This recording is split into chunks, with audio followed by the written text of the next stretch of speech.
So Byron, it's great to be here with you today.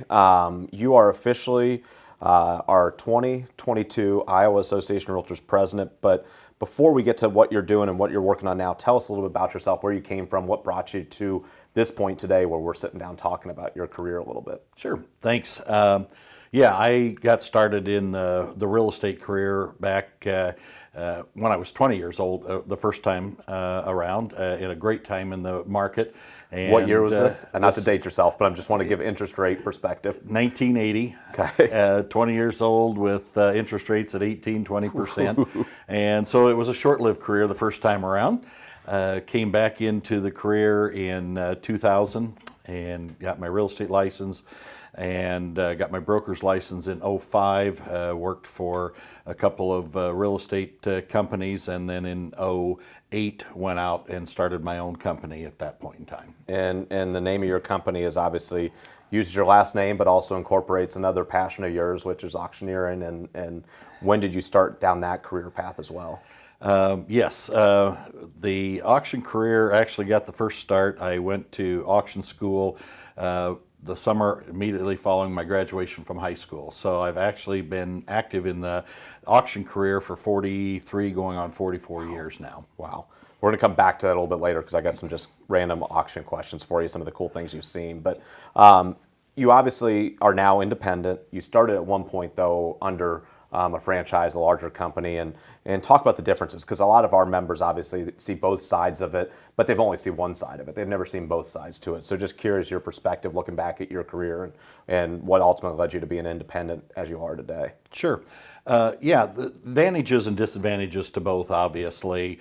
For me, getting started, I think early on in my career, I needed more of that direction, that guidance, the career building background that I needed to get going where I am today.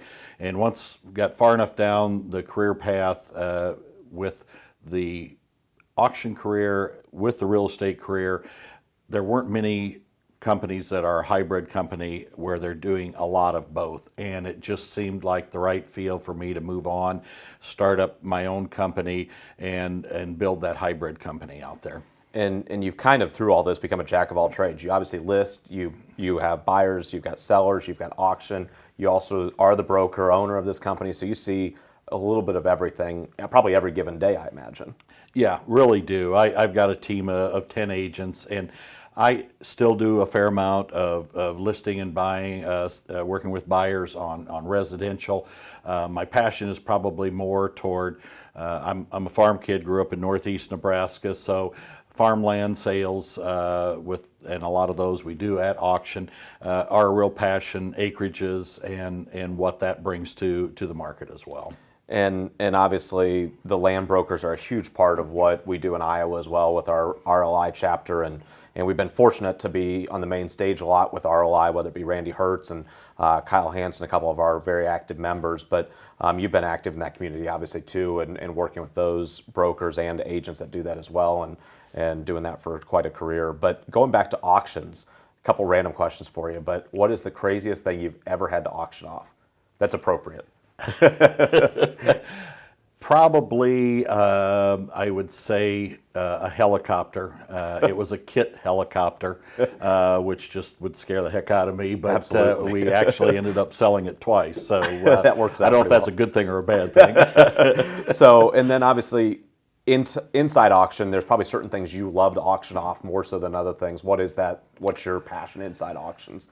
You know, everything is different in the auction spectrum. The real estate, whether it be farmland, residential, is a different kind of adrenaline rush there. But as far as enjoying and really doing, I love antiques, getting to be less and less of those, but to really enjoy something, I'd probably do an average of 25 benefit auctions a year, and knowing the audience and knowing the crowd and being able to have fun with them and just truly enjoy the moment, that's fun. Well, and it's selfish on our part, but it's always fun to have you do our auctions here at the Iowa Association of Realtors. So any members listening, if you've been to one of ours and you weren't sure who that loud guy up front was, but chances are it was probably Byron Menke, your 2022 president. So Byron, now I'm going to shift a little bit to some of the passion that comes also. You've got another big passion besides just real estate in general, of selling and listing and all that, is the side of organized real estate. And that brings us back to when you're involved at the local association, now the state association, also in turn being involved in the national association. Why are you, and what brought you into the fold in the first place? When I started back in 2000, my broker insisted that we get involved. And he just said, if you're going to be in the business, you need to be involved. And I tried to avoid it with a passion. I obliged and got on the golf committee locally and felt like, yeah, that would be my duty. And in the process, there was an opening on the board of directors and was asked to serve. And I thought, oh, what the heck, I can do that. And it's there that I really started understanding the importance of the local, the state, and eventually the national, and what we need to do and be involved, and why. Yep, and I think you hit on something. You were asked to be involved, and I've heard you preach this over and over and over again, is if you're involved, you need to ask others to come with you, right? And that it's something that strikes a chord, I know, with you, and when you get so frustrated by just the quick email that goes out to somebody, not actually being the physical ask, and that it's a person business. Talk a little bit about that and what you've seen over the years of doing it and asking people to be involved by actual handshake and look them in the eye and talk to them. There's nothing better than the personal ask. I'm a true believer that this is a grassroots association from the local all the way up through the national. Along the way, as I've reflected, there were certain people that I don't know what they saw in me, but asked me to, physically, came up and said, you need to be involved. And so I've tried to emulate that. That's a big emphasis for me, is to get out, to ask the brokers to be involved, because I'm a true believer that we as brokers need to lead by example for our agents as well. Absolutely. And so if I'm an average member, I live in, we were just talking about earlier, Milford, Iowa, and I'm John Smith is my name, I'm an agent. What's the benefit for me getting involved? If you're that agent up there, what is the benefit to them being involved? I think number one, as you get more involved, you understand the importance of the whole makeup of the three-way agreement between local, state, and national, and the importance our voice has going forward, whether it be with legislation, whether it be with policy going forward. And I think as you get more involved and you get from the more social committees and you start working into finance and you start RPAC and you start understanding, it all kind of comes into focus then. Absolutely. And I think you hit on something too, as you mentioned that sometimes the committees, it's daunting, right? You step in the room and it's a forms committee and you're on it all year. You meet once a month all year and the meetings go 3 or 4 hours. Something like one of those social committees sometimes is a better way to get involved because you're focused on a task. You sit down, you accomplish the task, and then it sunsets, but you meet those people through the process, right? And again, that just brings you more into the fold of what you might be able to serve better in other areas too. So, yep, exactly. So talking about, when were you local board president then? So if we started this process back in the early 2000s when you came back into the business, what year were you local board president? I was local board president in 2007, and when I first came into the leadership chain in 2005 is when I first attended the IAR leadership training that they had at that time, and that was probably to me the big eye-opener and the realization of what the leadership and why it was so important. Absolutely. And just to give people perspective of where you're from in Iowa, you're from Southwest Iowa, small town Trainer. Your local board is the Southwest Iowa board, but you're also a member of West Central and Omaha. Correct. So, yeah, I'm in an area where I belong to 3 MLSs, and that's a frustration that I would love to see go away. And we're going to come back to that frustration here in a little bit, but sticking to the association side. So you go through local board, and then obviously you got involved in the state through that process, I imagine, as well. working your way up through the local board. You attend state meetings, but then you came back a little bit later, then come, 5 years ago now almost, that you kind of get back really involved with the state association to the level now that obviously you're state president 2022. So that process ebbed and flowed for you, but talk a little bit about why you're here today and what, again, brought you back in. Sure. When I finished my term as local president, one of our local members had just started going through the chairs, Carrie Jensen, to be a state president, and she had been an RVP and of course was going off and was one of the person asked, said, why don't you consider going through as an RVP? So I did, and I don't know the number of years, but it was probably 4 or 5 years, and I served with several ex-presidents now, Jen Burkhamper, Scott Wendell, John Godey, and several of those people, and it was really a great group that I learned a lot from. And shortly after I got done doing that was about the time I was getting ready to start my own company. And it just felt like I needed to take a step back, which I did for a few years, and always said if the time was right for me personally and professionally, and it was the right group of people, I would consider going further. And here we are today. And and you spoke about the relationships. Obviously, you bonded very closely with your leadership team going through this process. And from my perspective as CEO, what's been the nicest thing I can say about each one of you you've carried the mission of the prior one on, right? And it starts with each of you have had your own flavor to it, whatever it might be, but you've carried that mission on, and it's something you've brought to the table first and foremost is working with our brokers and reaching out to them and talk about your plan this upcoming year and kind of what we've already begun, but we'll have to keep going on that hopefully lives on way beyond your year of presidency. Yes. I've always had a firm belief that as brokers, again, I mentioned earlier, we need to lead by example. And as we've talked the last few years within the leadership group, I guess I pushed that agenda to the point where we decided this year to go ahead and start up the broker involvement tour. And instead of asking our brokers to come into Des Moines for a day for a broker summit, brokers are busy. I get that. I understand that. I can relate to that.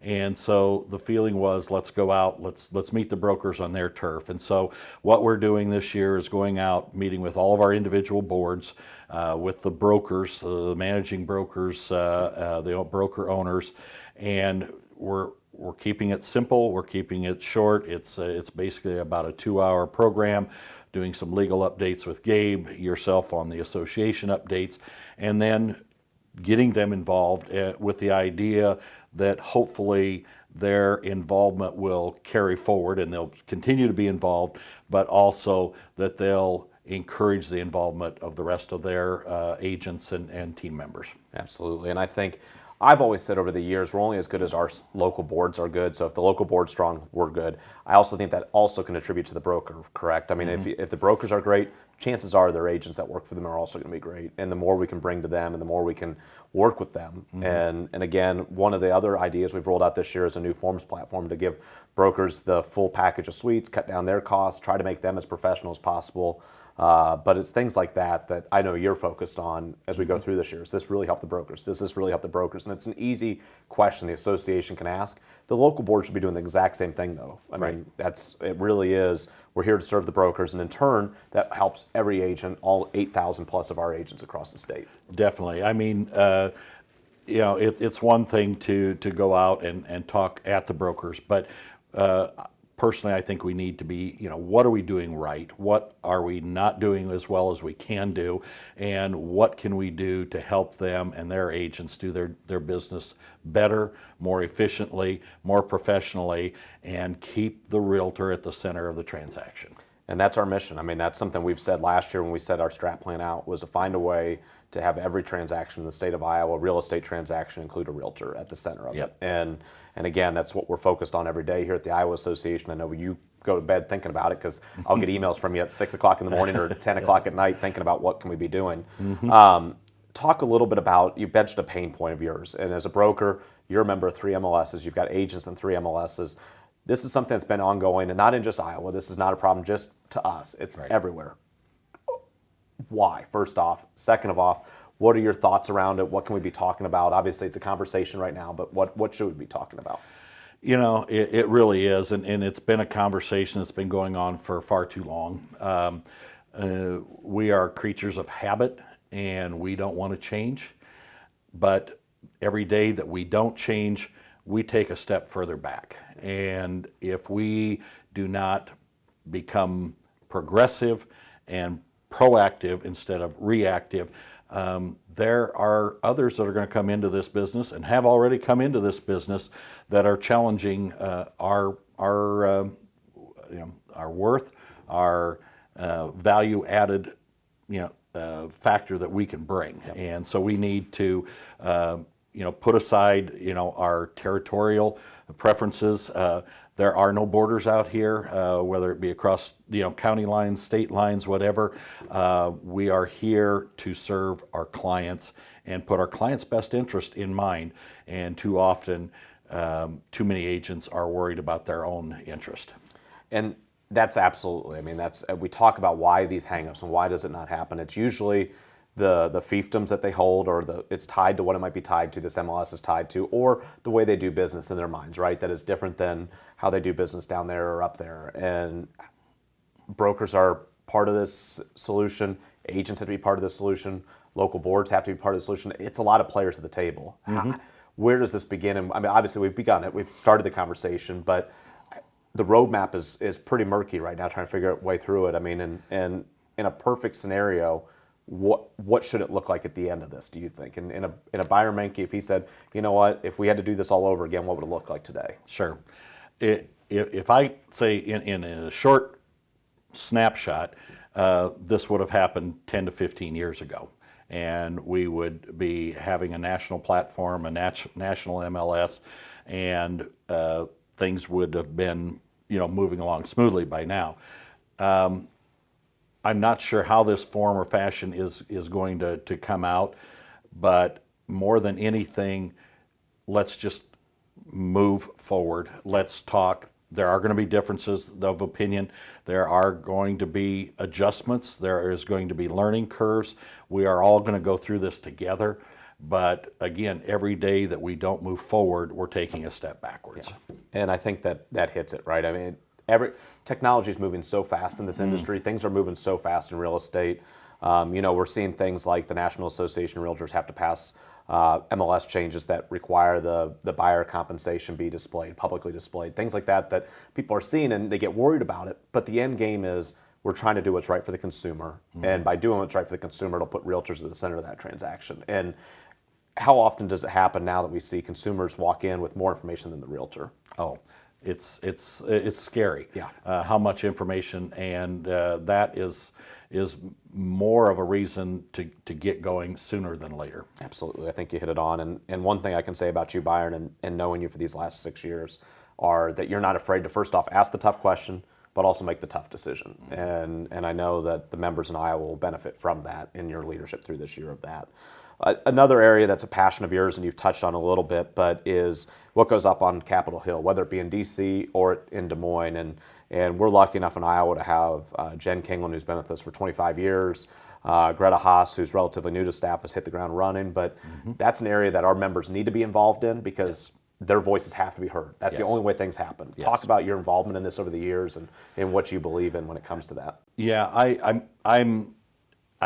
when I started in my career, I didn't see the value in it. And as I progressed through the chairs and locally and at the state, it smacked me in the face. And it's like, wow, if you're in the business of real estate, you're in the business of politics. And I've heard that more times than not, but it is so important. And I am amazed as we travel around the state how many people are unaware of what is really going around and what is happening within legislative locally, statewide and nationally, that affects their business every day and they have no clue.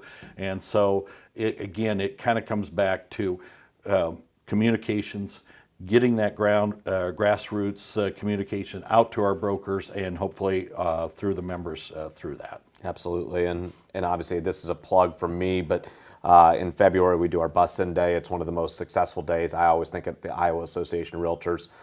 It's a chance for our members to come down to Des Moines, meet with their legislator during lunch, and then, or I should say after lunch, and then have a cocktail afterwards before they go home. But it's a great chance for us to get their message out.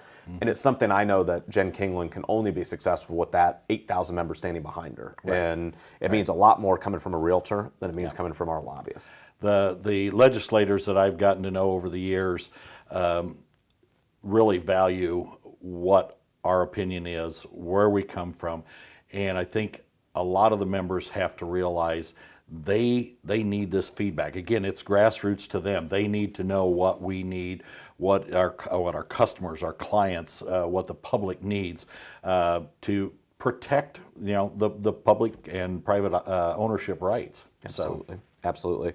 So thinking of this year ahead, obviously you've got some big goals when it comes to brokers, to talking about the MLS, to some legislative priorities. What else is there on your radar right now that you're focused on, saying, you know what, we need to be talking about this with the members, or we need to be working on it? Is there anything else that you sit there and say, yep, we need to be working on it? I think the initiatives that we're talking here with the broker involvement tour, the conversations around a statewide MLS are probably two rather large initiatives. Will they be controversial? Sure, I'm sure they will. I had a long conversation on my drive today with a local president that called me, and the conversation I had with him was, hey, I don't know what this is going to look like. I don't think any of us knows for sure. We'll agree, we'll disagree, but as long as we are respecting everyone's opinions and doing what is best for our customers, our clients, and our association and our members, that is got to be our focus. Absolutely. And I think that, I think over the last bunch of years that you look at the Iowa Association of Realtors, at one point we had 48 local associations. Today we have 17, and that's always shifting. And I think some members look around and say, have I been forgotten? I'm in rural Iowa. Have I been forgotten? And I think, again, having you as president this year, you're in rural Iowa. You're one of those members. You're sitting there. You can talk to each one of these guys and say, no, here's what we're working on. Here's where we're trying to work with you and be focused on you. And I think, don't forget your local association's doing the same darn thing, right? And we're working with that local association to do that. But what's your message to those members that look out there and say, I'm just paying dues and I don't feel like I'm getting anything for it? I would say you need to be involved. You need to be aware of what's going on. Your voice matters, whether you come from a 3,000 or 4,000 member board or you come from a 70 member board. Every voice counts, and you need to be bringing that voice forward, and you need to get involved. And get involved, find something that you have a passion for, and go with it. And it goes to, if you've got ideas, this goes for any member anywhere. Byron's available, I'm available, the entire staff at IAR is available, our leadership team is. We want to hear your ideas. So if there's something that you think that, hey, this could be something we should be working on or be focused on, don't be afraid to reach out. I mean, that's something that, again, we want to have that conversation with the members. We want to hear it. Most of our ideas have come from a member picking up the phone and calling somebody or shooting an email off or whatever it might be. Most of those ideas come from that. So. Absolutely. So final thoughts. I want to touch on a few other areas of you in general and where we're headed, but you're here for a year. You're going to leave a mark. You are, because I know just your passion behind this. If you look back, you're not going away tomorrow either. That's the other bright side of this, is you're going to be involved past this. But as a member coming up and saying, you know what, I want to do more, but I don't even know where to start. And, it's daunting. I mean, and quite frankly, it can be scary. You walk in the room, you don't know anybody. And what's that first step they should take? And what is it, through the broker? Is it through the local board? What is it? It just, in general, what does that new member do to say, I want to do more in the organized real estate industry? I think everybody's a little bit different. You'll have those that I would say, if you're just getting started, get involved at your local board. If you find something there that you have a passion for, look on our website.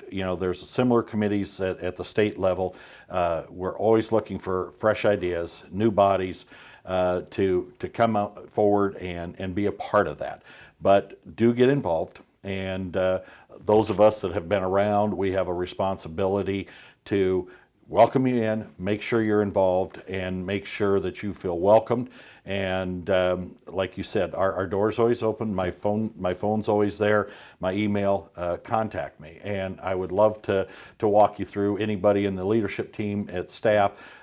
We would love to help you get involved. Absolutely. And you can always find more information about Byron, myself, at iowarealtors.com to see contact info for either of us.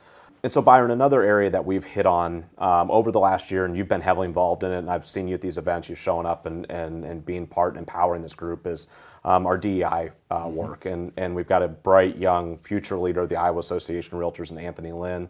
But that group, beyond that, has got so many bright leaders involved in it that are really starting to move the ball forward in an area that has been often overlooked or not talked about a ton, and talk a little bit about kind of what you see for them and where they're headed, and making the entire organization inclusive of all. So, yeah, it's been phenomenal in a lot of aspects. When this group was formed, I don't know that I had an idea of where it was headed, and I'm not sure they did either. Yep. But like you mentioned, Anthony Lynn and his group have put in so many hours, and they are so dedicated to this cause of diversity, equity, and inclusion. And it has opened a lot of eyes, myself included.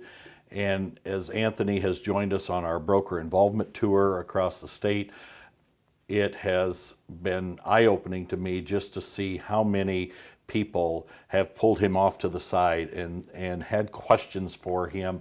How do I handle situations? How do I handle conversations? And he is just beyond his years in his maturity and how he handles things. And it's going to be exciting to see where this committee continues to go. But I just see it being so much more of an event or a cause that is going to solidify this association even more. Yeah. And I think our clients and our customers will be the big beneficiaries as well. And I think the other piece of this, and to tack on to what you were saying, was it's in every facet of our association. It's not just a standalone DEI committee that's out there working on this stuff. It's actually talked about now in legislative. It's talked about it when it comes to our forums. It's talked about in each area, which is something that our association is not the best at times. We silo things off. It stays over here. It doesn't go over there. Well, they have found a way to talk about it in each aspect of our association, which has been fantastic. So, Right. And you mentioned the idea of this roadshow that includes, or not roadshow, broker involvement tour that includes these pieces. We're going to be hitting a lot more boards this year, obviously. So if they've not seen from us, it's not something you need to worry about. We'll be coming to your area, reaching out. But again, we're going to keep doing these. It's not something that's a one hit and you're never going to see us again. Right. Our goal is to keep coming out. So if you've not seen us already, stay tuned. We'll have plenty more of those coming around the state. Yep. Obviously, you are probably going to be the most mileage I've ever seen a president put on your car. Granted, you're coming from Trainer each time you do it, which is about as far away from anything as you can get, Byron. But you've been to every single corner of the state just in the last year. Yeah. And your mission, I know, is to do it again this year. So you're probably fine being accessible to the members, whether it be your cell phone, whether it be your email. I don't know if you feel comfortable sharing it, but if you want to, feel free to drop it. Yes, I by all means. My email is Byron, BYRON, @menkeauction.com. I will return all my emails. My cell phone number's on our website. Feel free to call me at any time. But when I decided to make this journey, I said, if I can't do it 100%, I don't want to do it. And so I think, when boards call and say, hey, we've got an event going on, I think we owe that to our boards to be there. Well, and I can attest to this, Byron. You've not done anything less than 100%. So appreciate what you do for all Iowa Association of Realtors members and what you'll continue to do this year, but beyond that as well. So we're blessed to have you as our president. Looking forward to a fun year. And we'll catch up everybody soon on the next podcast. Sounds great.